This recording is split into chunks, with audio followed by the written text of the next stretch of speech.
Assalamualaikum warahmatullahi wabarakatuh. Perkenalkan, nama saya Yunia Putri Aresya dengan RP 21216000007. Di sini saya akan memaparkan PPT CSMS in Oil dan Gas Industry dari mata kuliah K3L Standar dan Internasional mengenai implementasi Contractor Safety Management System CSMS dalam meningkatkan keselamatan kerja di industri minyak dan gas di Indonesia.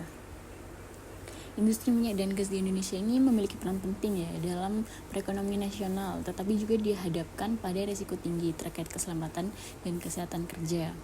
Dengan melibatkan banyak kontraktor dalam berbagai proyek, peranan Contractor Safety Management System menjadi esensial untuk memastikan standar keselamatan terpenuhi. CSMS dirancang untuk meminimalisir kecelakaan kerja dengan memantau dan mengevaluasi kepatuhan kontraktor terhadap prosedur keselamatan. Nah, studi ini bertujuan untuk menganalisis implementasi CSMS dan dampaknya dalam meningkatkan keselamatan kerja di sektor ini. Selain itu, penelitian ini mengeksplorasi tantangan yang dihadapi dalam pelaksanaannya, serta memberikan rekomendasi untuk meningkatkan efektivitas CSMS. Lalu untuk tujuan penelitian, yang pertama menganalisis penerapan CSMS itu bagaimana. Lalu untuk yang kedua, menilai dampak CSMS terhadap keselamatan kontraktor. Dan yang ketiga, mengidentifikasi tantangan dan memberikan rekomendasi. Lalu untuk manfaat implementasi CSMS sendiri ini untuk meningkatkan tingkat keselamatan cedera kerja ya. Yang kedua, membangun reputasi perusahaan, dan yang ketiga, meningkatkan efisiensi operasional. Dan untuk batasan masalah ini, perusahaan minyak dan gas di Indonesia khususnya pada kontraktor ya, yang direkomendasikan sebagai resiko tinggi.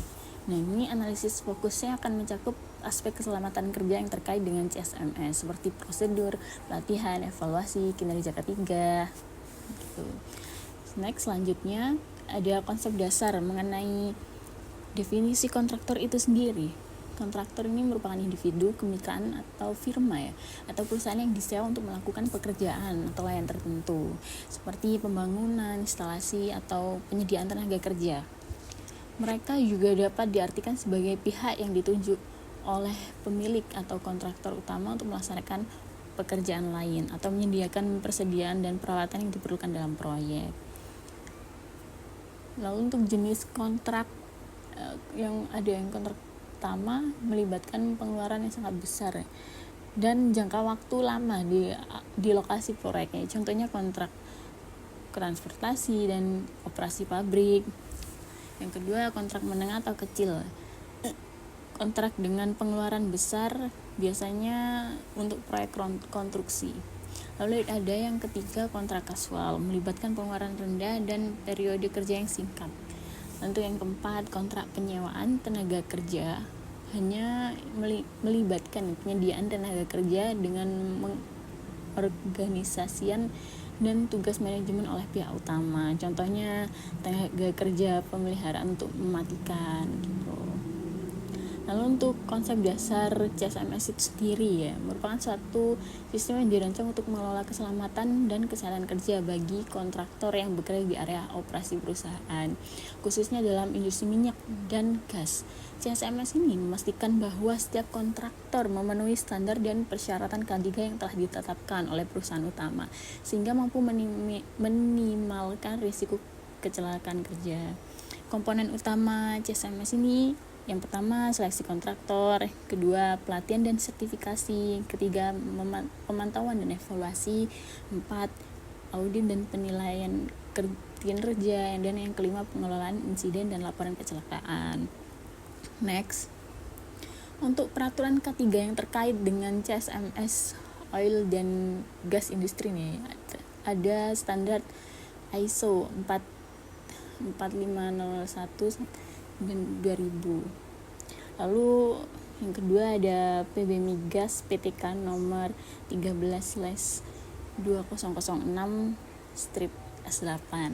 Lalu ada Permenaker 5/199, UU nomor 1/1970, UU nomor 13/2003 dan Peraturan Pemerintahan nomor 50 tahun 2015.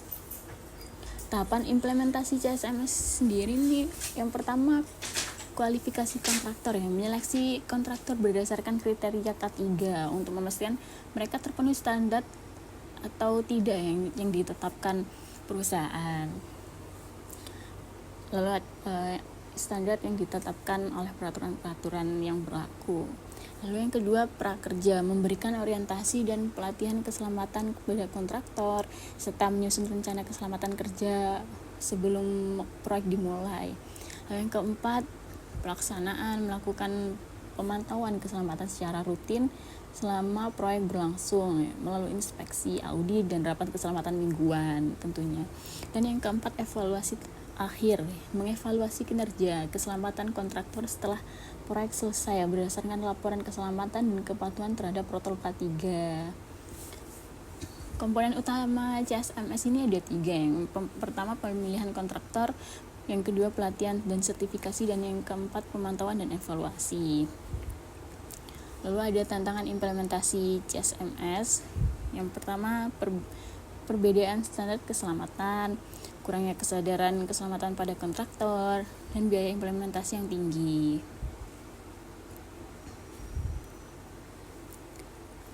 Ini untuk dampak positif implementasi CSMS.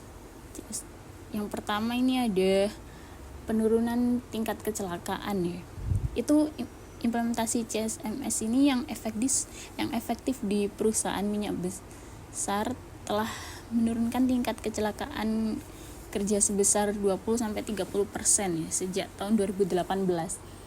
Ini dilihat secara grafik. Lalu yang kedua, tingkat kecelakaan yang tercatat ya dalam satu perusahaan, total recordable incident rate atau TRIR menurun dari 2,5 per 200.000 jam kerja pada tahun 2019 menjadi 1,8 pada tahun 2002.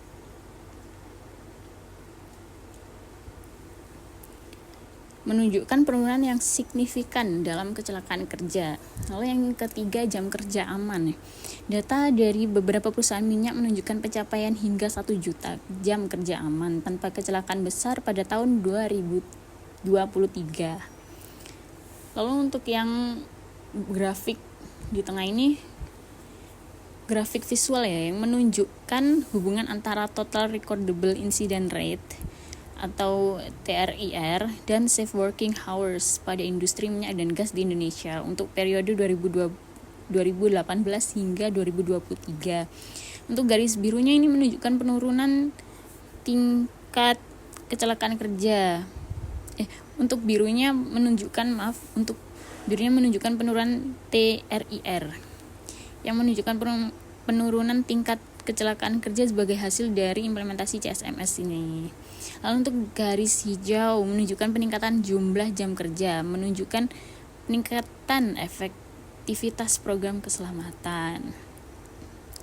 Lalu untuk yang tabel kategori risiko dan frekuensi insiden di industri minyak dan gas, data dari pelatihan CSMS ini sendiri juga menunjukkan berbagai kategori risiko dan frekuensi kejadian berdasarkan jenis kontraktor pekerjaan. Jenis pekerjaannya ada pengangkatan beban berat, pekerjaan di ketinggian, pengelasan dan pemotongan, dan pekerjaan administratif. Rekomendasi peningkatan CSMS ada 3. Yang pertama, pemanfaatan teknologi untuk pemantauan, yaitu menggunakan teknologi yang modern seperti aplikasi pemantauan dan sensor keselamatan untuk meningkatkan efisiensi dan akurasi dalam pemantauan keselamatan kerja. Dan untuk kedua, dukungan untuk kontraktor lokal, yaitu memberikan pelatihan dan program pelatihan bagi kontraktor lokal untuk meningkatkan kapasitas manajemen K3 mereka. Lalu untuk yang ketiga, standarisasi prosedur K3 yang menyelaraskan prosedur keselamatan antara perusahaan utama dan kontraktor untuk memastikan konsistensi dalam penerapan standar K3. Lalu untuk kesimpulannya, jadi implementasi CSMS ini di industri minyak dan gas terbukti efektif ya dalam meningkatkan keselamatan kerja dan menurunkan tingkat kecelakaan. Meski terdapat tantangan seperti perbedaan standar keselamatan, biaya yang tinggi, dan rendahnya kesadaran K3, CSMS tetap mampu memberikan dampak positif yang signifikan dalam beberapa peningkatan dalam standarisasi dan pelatihan. CSMS memiliki potensi besar untuk lebih meningkatkan keselamatan kerja di sektor ini. Sekian dari saya, apabila ada kurangnya mohon maaf. Terima kasih atas perhatiannya. Wassalamualaikum warahmatullahi wabarakatuh.